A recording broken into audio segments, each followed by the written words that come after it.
तुक्के की बात यह है कि मैथ्स का टीचर हूं तो मैं मैथ्स के हिसाब से भी बताऊंगा तुक्के को।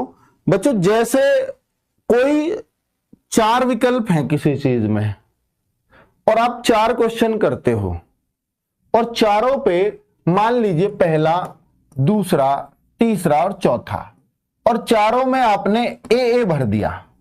मान लीजिए इसका ए भर दिया, इसका ए, इसका ए, इसका ए। इन चारों में ये संभावना जरूर है कि एक, क्योंकि संभावना प्रोबेबिलिटी, इन चारों में एक संभावना ये जरूर है।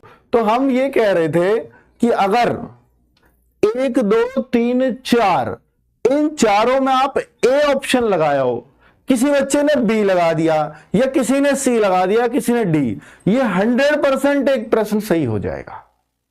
अब आप ये सोच रहे थे इससे पहले कि सर अगर 1/4 की नेगेटिव मार्किंग होती और ये तब हम लगाते ए ऐसे भर के, तो फिर बराबर में ही छूटते आप, तो वहां कोई फायदा नहीं है कि भैया एक सही हुआ और 3-4 गलत हो गए तो बराबर में आ गए वहीं, तो इसलिए वहां कोई फायदा नहीं है। यहां पर आपने मान के चला, मैं ये मान के चलूं कि भैया आपका एक प्रश्न सही हो गया तो क्या होंगे 3 गलत, यही तो प्रोबेबिलिटी बनेगी। हाँ, यही संभावना बनती है।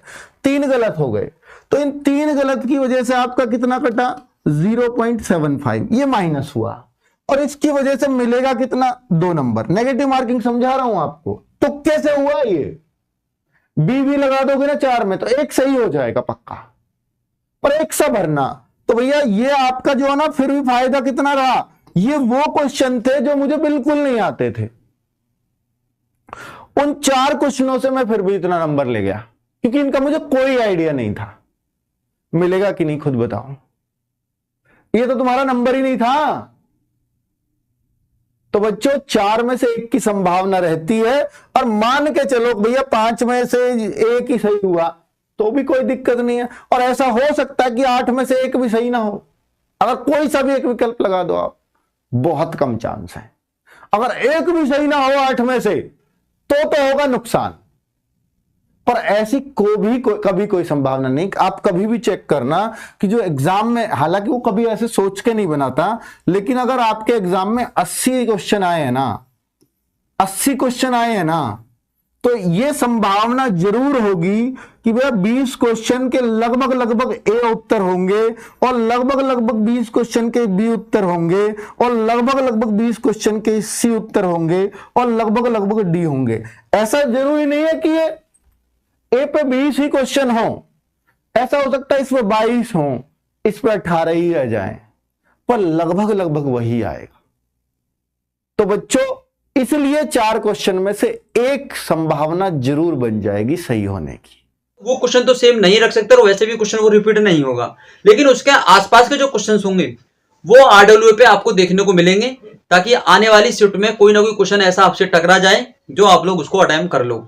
ठीक है, तो आप लोग भाई जिनका भी एग्जाम नेक्स्ट डे होगा वो आरडब्ल्यू पे उस मॉक को जरूर लगाना, उससे बहुत ज्यादा बेनिफिट होगा आपको, क्योंकि आरडब्ल्यू पे जो मॉक बनेगा आप वो मेमोरी बेस बनेगा, और मेमोरी बेस अगर मॉक आप लगा के चले गए तो आपका कम से कम 50 से 60% पेपर तो आपका सॉल्व हो गया।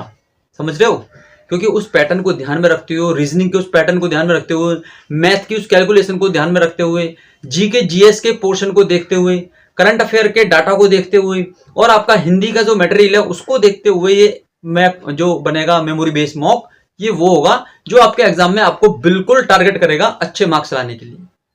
तो सभी बच्चे जितनी भी शिफ्ट रहेंगी उस शिफ्ट के हिसाब से मेमोरी बेस मॉक आपके लिए आता रहेगा। तो हर शाम को आपको मेमोरी बेस्ड टेस्ट जरूर देना है, आरडब्ल्यू पे आपको काफी ज्यादा हेल्प आपको होने वाली है।